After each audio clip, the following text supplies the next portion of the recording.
కొండనాలుకు మందేస్తే ఉన్న నాలుక ఊడే పరిస్థితి వచ్చింది శశికళకి. ముఖ్యమంత్రి కావాలనుకుంటే ఉన్న పార్టీ ప్రధాన కార్యదర్శి పదవి ప్రమాదంలో పడుతోంది. అసలు శశికళకు తాత్కాలిక ప్రధాన కార్యదర్శి పదవి ఎలా కట్టబెట్టాలని ఎన్నికల సంఘం ప్రశ్నిస్తోంది. పార్టీ రాజ్యాంగంలో అసలు ఈ పదవి ప్రస్తావనే లేదని ఈసీ అభ్యంతరం వ్యక్తం చేస్తోంది. శశికళకు పార్టీ పగ్గాలు వ్యతిరేకిస్తూ బహిష్కృత ఎంపీ శశికళ పుష్ప ఇచ్చిన ఫిర్యాదును పరిశీలించిన ఎన్నికల సంఘం ఈ నియామకాన్ని తప్పుబట్టింది. శశికళకు బాధ్యతలు అప్పగిస్తూ పార్టీ చేసిన తీర్మానాన్ని తమకు పంపించాలని అన్నాడీఎంకేను ఆదేశించింది. పార్టీ శాశ్వత ప్రధాన పదవికి త్వరలోనే ఎన్నిక జరుగుతుందని పన్నీర్ సెల్వం ప్రకటించిన నేపథ్యంలో ఎన్నికల సంఘం వ్యాఖ్యలు శశికళను మరింత ఇబ్బందుల్లోకి నెట్టేశాయి.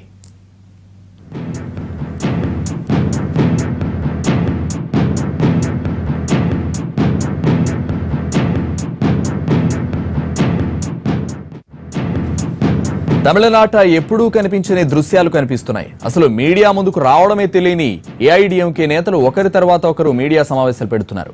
అయితే వంగి వంగి దండాలు పెడుతూ లేదా సాష్టాంగ నమస్కారాలు చేస్తూ కనిపించే పన్నీర్ సెల్వం ఇప్పుడు పిడికిలి ఎత్తుతూ కనిపిస్తున్నారు. వినడమే తప్ప పలకడమే తెలియని పన్నీర్ సెల్వం ఇప్పుడు తిరుగుబాటు స్వరం వినిపిస్తున్నారు.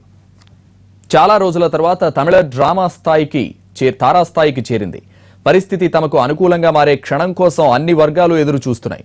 ఎప్పుడు ఎవరు ఏ ఎత్తు వేస్తారో అని తమిళ జనం ఆసక్తిగా చూస్తున్నారు. నిన్న అమ్మ సమాధి దగ్గర మొదలైన హై డ్రామా గంట గంటకు మలుపులు తిరుగుతోంది. ఇటు పన్నీర్ సెల్వం క్యాంప్ రెండంచెల యుద్ధం మొదలుపెట్టింది. ఒకవైపు శశికళ అధికార వ్యామోహాన్ని ఎండగట్టడం, మరోవైపు అమ్మ మృతితో కుట్రకోణాన్ని తవ్వి తీయడం ప్రస్తుతానికి పన్నీర్ సెల్వం వ్యూహంగా కనిపిస్తోంది. అటు శశికళ వర్గం ప్రస్తుతానికి ఎమ్మెల్యేల బలం చెక్కు చెదరకుండా చూసుకోవడం మీదనే దృష్టి పెట్టింది. పన్నీర్ వర్గంతో మాటల యుద్ధానికి దిగడం కంటే అసెంబ్లీలో బల నిరూపణే ముఖ్యమనే ధోరణితో ఉంది. ఈ మధ్యాహ్నం శశికళ పెట్టబోయే మీడియా సమావేశం మీదే అందరి దృష్టి ఉంది. అసెంబ్లీలో బల నిరూపణకు సిద్ధమని పన్నీర్ సెల్వం ప్రకటించి శశికళ వర్గాన్ని మరింత ఆందోళనకు గురిచేశారు. దీంతో పాటు జయ కుటుంబాన్ని కూడా కూడదీసే పనిలో పన్నీర్ వర్గం ఉండడం మరో పరిణామం. అధికార పక్షంలో ఈ డ్రామాను అటు ప్రతిపక్షం ఆసక్తిగా గమనిస్తోంది. ఎప్పటికప్పుడు బలాబలాలను బేరీజు వేస్తూ ఏమాత్రం అవకాశం చిక్కిన పరిస్థితిని అనుకూలంగా మార్చుకుని ప్రభుత్వంలో భాగం కావాలని ప్రయత్నిస్తోంది. అసలు ఈ డ్రామా అంతటికీ కథ, స్క్రీన్ ప్లే, డైరెక్షన్ ఢిల్లీ నుంచి వస్తోందని ఒక వాదన. దీన్ని ఇటు పన్నీర్ సెల్వం అటు బీజేపీ ఖండిస్తున్నా ఎవరి అనుమానాలు వాళ్లకున్నాయి. దీనికి తోడు ఇప్పటిదాకా గవర్నర్ పదవి విప్పకపోవడం, ముంబై దాటి రాకపోవడంతో ఈ డ్రామా ముగింపు ప్రస్తుతానికి ముంబైలో ఉన్నట్టు లెక్క.